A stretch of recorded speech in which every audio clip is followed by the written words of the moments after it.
So here we are at the back of the rack again, and what we're going to do today is pull all the cables out and start to disassemble and move things around. Before I do that though, I need to go through and make sure that all of my output cables, everything that's going from a preamp down the raceway into my converters, I got to make sure those are all labeled. They're labeled on the terminus side, if you will, like where they connect to the D-sub cable that goes into my converters, but they're not labeled here. So I want to make sure I do that. So, and it's easy, but it's just, I don't know, it's just part of this process. So again, so this is the input, and that is labeled as BAE1. I know that for a fact, and I know that that's going into channel 1.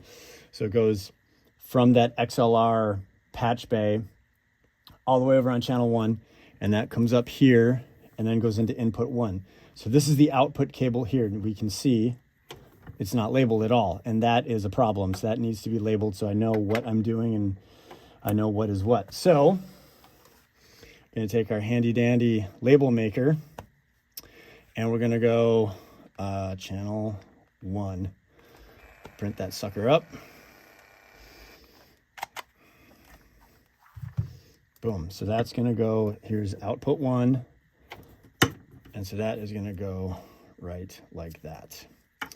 And so I'll go through and I'll do this for all 16 channels so that I know what is what. There, easy. So that's channel 1. So I know that one is now labeled, and that can just hang out here, and I'll go through and I'll do all 16.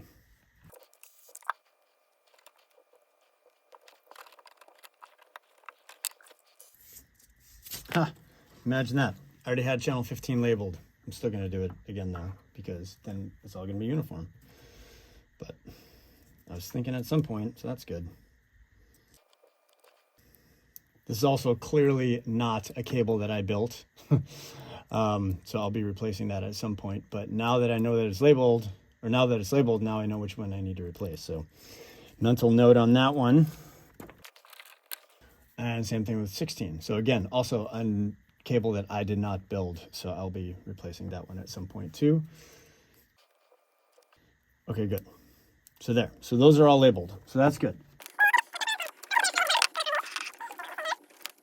This one here is my headphone extension that goes from the dangerous monitor ST that I use for my monitoring, and that has a headphone amp out, and it gives me, it's basically a duplicate of exactly what I'm hearing in the mains. So I use that for my monitoring for myself. I have a different monitoring system when I have, other people in here. So into the preamp input is labeled as a preamp. Out of the preamp into the converter is labeled as a channel. And the reason is that that's how Logic reads it. And so when I just go to set my input per channel in Logic, it's set up as a channel versus a preamp. So that's just how my brain works. And that's how I do that. So I got to figure out which one is which here, and then label these as UA1 and UA1 and UA2. So figure that out. Okay, so I labeled these a little bit differently than the channel inputs or the channel cables, mostly because when I'm fishing around for what's going on in back, I can find the label and then trace it where it needs to go. And then all those labels are easily read kind of like by this strain relief. Whereas these cables are, like I said, they generally don't move. And I want to see them at the source. So that's why I label these a little bit differently, if that has any bearing at all. There we go. Okay, so everything is now labeled. All of my input cables are labeled and all of my output cables are labeled. So I'm going to leave all of these attached to the patch bay because I know that they're all set and everything's fine there. So I'm just gonna kind of like let those chill here-ish, and then these can chill over here. And I'm going to go to the front and we're gonna start dismantling and rearranging.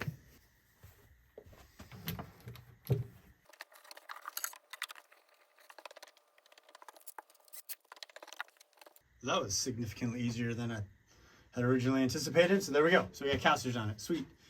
So now let's tear this sucker down and rearrange everything. Finally.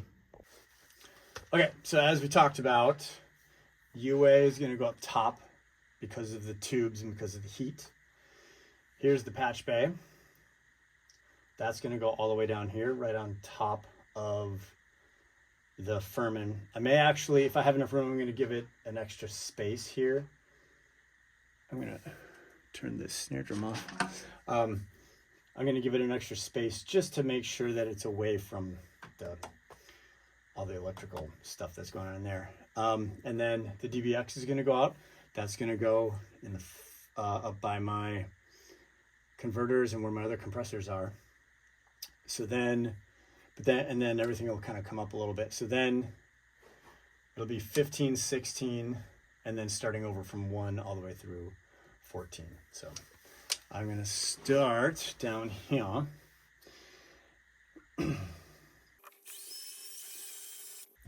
So when it comes to rack screws, I've found that if I go too fast with my drill, it's really easy to strip these things out. The threads there's these machine threads and they just strip out so easily, especially when you're going in. But I've even stripped them out coming on the way out by just zooming and going too fast. So I just take my time with it and hopefully I don't strip them out. Because if you strip out your rack rails, then that's a total pain in the ass too. Also, I've found especially when your rack is leaning back a little bit, if you take the bottom ones out first, then the weight of the unit pulls the back down. And I've actually bent the little corners here on different pieces of gear over the years. And so what I found is to take the top ones out first, and then it's leaning back a little bit, and then you can take the bottom ones out, and you don't get that pull from the back, and then you don't bend your stuff. So as I'm unscrewing this and I'm getting ready to pull it out, one thing I forgot to account for was the power supply. So if I were just to yank this, it's already, all those power supplies are all connected, and I'm just going to get a big gob of IEC cable. So I got to make sure that this power supply specifically is unplugged and free so that when I move it up, I can plug it back in. So I'm going to do that right now. Oh, that's my tambourine. So the same thing when I'm putting it back in, I always go with the bottom ones first. And again, go nice and slow. Oh, I just bumped the camera. Not only do the threads strip out easily, but the little insert for where the receiver part, where your Phillips head will go in there, strips out super easy too. So I don't really grind it in there. I'll take a handheld and I'll go through and tighten them up. It's just the way I do it. Okay, cool. So there's that one. Now the power supply for the BAE is it's one of these dudes. It's a 5-pin connector, and it has its own power supply that sits over there. So I already unplugged that, thankfully, so I'm not going to rip that out when I move this around. So this is the next one. So that washer is toast. I'll replace that one. All right, I'm going to go get a new washer for that one, and I'll be right back. So sometimes there's a little bit of tolerance with the holes for where the rack screws go in. And if they're dropped down too low, you can actually cut off access to the rails as you can see here. So, or I don't know if you can see that, but trust me, it's there. So I'm gonna loosen this up and actually raise it up a tiny bit to make sure that I have. These are the things you learn from doing this dozens of times. Okay. Put the casters on now. It's moving around on me. Yep. It's always something. There's my tambourine. There it is again. Yeah, and then the side tech is next. Ha, see, I'm doing it. I'm going against what I was talking about. I did the top one first. Isn't that funny? Do the bottom ones first. Some people even say that you don't even need to do the top ones, that you just have to do the bottom ones. I don't think that that's necessarily incorrect, but I don't know. I just feel safer with all four of them in there, you know? So some people also say in an ideal world, you'd put a rack space or a rack unit, whatever, in between all of your pieces of gear to allow for that heat.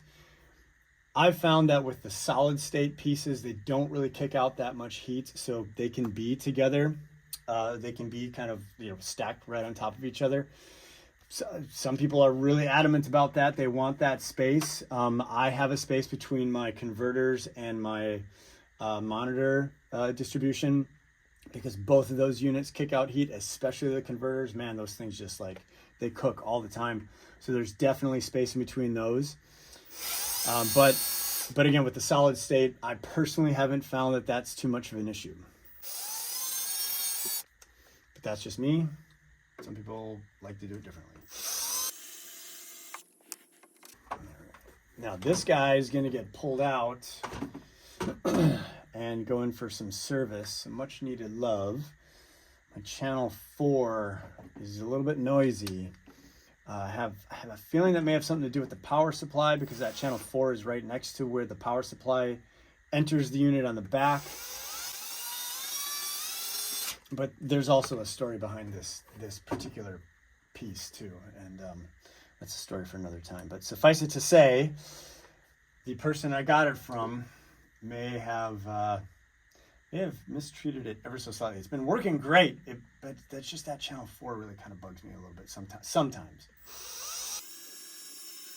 Fortunately, when I have all 4 channels going, it doesn't, whatever noise is showing up in that channel 4 hasn't gone to disk, which I find really interesting. So I don't know why. I just hear it maybe in the monitoring, but thus far it's not that big of a deal. But you know, if I can get it to be nice and clean, and I can get that channel 4 to be rocking, I mean, this is just an awesome piece for drums. You can't go wrong with this one. So my take is just, if you have the time, you have the ability to get it serviced and get it super clean, why not?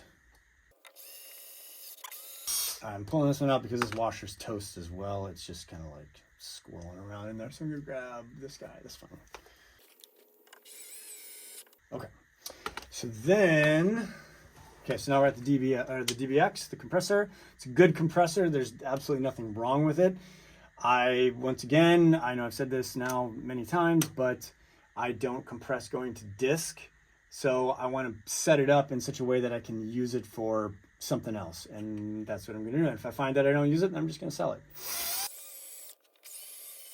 All right, put that guy up to the side. All right, so now we're at the warm. So the warm, this is Warm's version, it's WA412, is Warm's version of this unit. So theoretically, anyways, I have 8 channels of API 3124. It is very close, in my opinion. It is not quite as snappy as the API, and that whole concept of snappy and squishy in terms of preamps and compression is a subtle thing, and it's something that once you start really doing this a lot, you start to kind of hear those things. What I really like about it is that not only does it have a gain knob, but it also has output control. That is one thing that the API doesn't. This sucker runs really hot. Like you know, it's like you turn it up a little bit and you're already into like +3, +6, which is great. There's like loads of headroom. But I would love to be able to, you know, run this thing really hard, and it just, dude, it just slams so hard. It's great. Even with the pad on, it's still like, it still runs really hot. So people will put like a pad on the input going into these things, like a -6 dB pad, and that's fine. But I just don't do that. I just don't do that. So I just, you know, attenuate as necessary. But anyway, so that's with the API. So with the 402, what I've been finding is that it's a great unit. Sometimes the input, like, it'll be operating fine, but I just won't get any input. And then I have to like either flip the polarity in and out, or sometimes turn the pad on and off, and boom, it just like wakes up. So I don't know what it is. Like, people have talked about Warm. Sometimes their build quality can be a little bit suspect. But dude, like, you're talking, I want to say I got this used, and it was expensive. I got this brand new, and it was, I want to say, at least half of what this was used. So it is a good unit. There's nothing, like I said, there's nothing wrong with it, and it does it comes really close to the API, but it's just quirky. That, for lack of a better term, it's just a little bit quirky. So you just gotta, if you're willing to deal with that, it's fine. I've had it for 6 years, maybe a little bit longer, and it works. You know, it does its job, and I use it all the time. So that'd be my only critique of this piece. I should probably go through each piece and talk about it, if anybody cares. Taking screws out, it's probably not dissimilar from watching paint dry. Yep, see, so as I pulled that out, see how the back of it just pulled down like that? That's what I was talking about earlier. So if you want, and this one's a little bit heavy in the back too, but so if you take the top ones out first, it'll be supported. And this kind of blows a little bit, having to do this by yourself, but it's temporary. So going to the bottom ones first. What is that? That's a piece of one of those washers. Let's get that out of there. Holy crap, that looks so much more tidy, and that's so much easier now. So again, 1, 2, 6, 10, 14, 15, and 16. So I think I'm actually going to label these as 15 and 16 so I remember. But now what's awesome is I actually have access to the back of my little patch bay down here, which is sweet. So I want to drop that down. I may just leave it, well, I think I'm going to drop it down one more rack unit and give myself plenty of space in there, just in case I got to get, I guess I can get my hand back there now. See, these are the conversations that you have with yourself when you do these things. Okay, so let's just try it. Let's just drop it down one rack unit. Okay, cool. So there's that. Okay. So this patch bay is essentially just connecting, like, you know, two XLRs. And one could successfully argue, why don't you just leave all of these XLRs back here that are plugged into the back, label those, and then just connect your XLRs going in. And then you could remove this piece here and remove the potential noise or you know, issues with connections inside this unit. And that's a good argument. However, it's so much easier to go punk and plug it in here versus finding your cable and plugging it in there. It seems like it's a non-issue, and it seems like it would be something that would be like super easy. But I'm telling you, when you're in the moment, you just want to plug stuff in and unplug it. That's the whole purpose of this. Is now this is way more. This feels, looks, and is way more efficient. It just is. So I'm really happy that I did this. So now I have space between my power supply and all my connections. This UA, which has the tubes, is all the way up on top. There's a little bit of space up there to allow for that heat to go. And now everything is super easy, and I put it up on the casters. So now it's actually elevated a little bit, which is too. So I'm going to consider this a win so far. We're going to put it into practice. probably later on today even. Got some stuff to do. So put it into practice and give it, I don't know, give it a little while, and maybe I'll do another video and tell everybody how it is, but how it is going and whether or not it's actually effective. But thus far, I love it, and I'm really glad that I did this. So there we go. So now we get to plug in all of those input cables and sort out the power cables on the back. So look, I've got casters now. Ha ha ha ha. Okay. So look at that. I don't know if you can actually see that. That's gonna actually make sense, but all right, whatever. Okay, so remember I had labeled everything as the input, right? Because these are all my input cables. So these are all labeled what preamp, what the input is for the preamp. So for example, like I showed earlier, BAE1, that now is under here, but trust me, it's under there. So I find BAE1, I go over my cable, my strain relief here. So look at that. So that's cool. This isn't so cool. So the problem is that, and this is what the problem I was having before, is that all of these down here, I want them away from the power supply because you can get some interference. So what I did before was I just kind of like gathered them up and kind of pulled them up. I don't know exactly how much of an issue that really is. So it makes me want to not worry about it. I could also get like another like strain relief and lift that up. Yeah, I don't know. I want to just leave it alone and not mess with it because it's just like another thing to kind of deal with. But I also, yeah, I'm not going to be able to let that go. Let's just face it.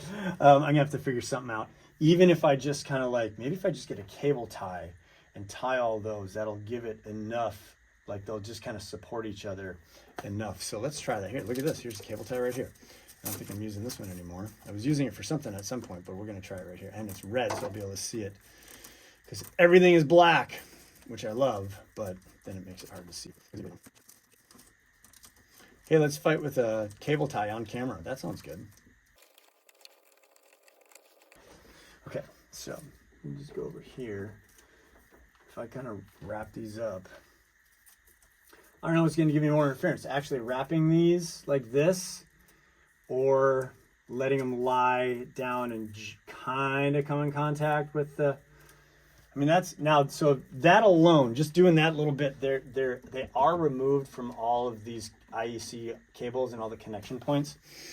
So I'm going to go with that for now. If I hear any extra noise, then I'll deal with that. But the thing's on casters now, so it's easier to get to. So that's cool. Okay, good. So I can pull out, so now I got to find the UA power cable. And oh, look at that. I labeled that too. So I can find that one now easily. Trace that on up here. Boom. That one goes in here. That's going to go on that one. So that's good. And then that means that this one must be from the DBX. And I did label that one, so I can pull that guy out. There's the DBX cable. Ah, that feels good. Okay, great. There's that. Oh, there's my tambourine. Okay, so that DBX now, that can go away. So now my power cables are a lot more tidy. I can see everything a lot better. I know it's not that much, but it is, it's important. So I got all those things here. Those are away from the XLRs. All the, where they actually go into the Furman, they're not touching. That's good. So now,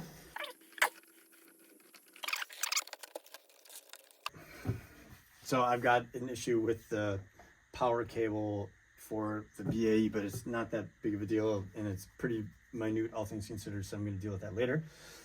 So now that's good. Now we got to plug all of the outputs in, and then we will be ready to rock. Okay, so now we're going to plug in all of the output cables. Look at that, casters. Yeah, casters for the win. Okay, Is that actually in camera? Okay, it is. Okay, good. All right, so now we got to remember this is 15 and 16, and 1 starts under here with the BAE. This is what I was talking about. So this is, I don't like this. This is the power cable for the BAE, and it's kind of basically coming in contact with the with this channel in the for the UA. So I don't like that. Could kind of wrap it around maybe. I don't know. Let's just try that. I don't know if that's gonna be okay either. Let's see what this does.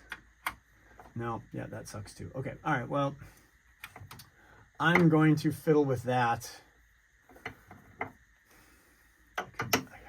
Realistically, what I'm gonna have to do, I think, is snake it around like so. See, now it's messing with that one. Okay, yep, so these are the things we deal with and get annoyed with and obsess over.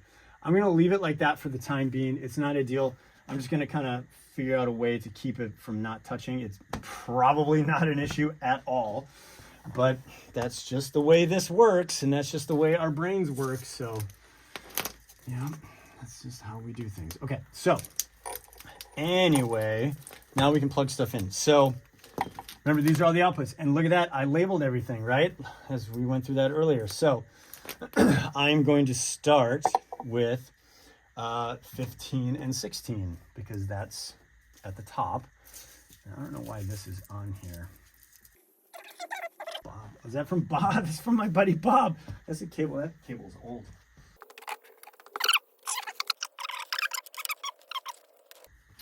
So I can see, I don't quite know how to like separate the input and output cables. They're all going over this strain relief here. I mean, at the very least, all of the input cables are kind of bundled here and all the outputs. I just don't know how to really get them kind of separated from this web because all those connection points are back here. So at the very least, everything is labeled nice. Get closer. It's probably a terrible camera angle.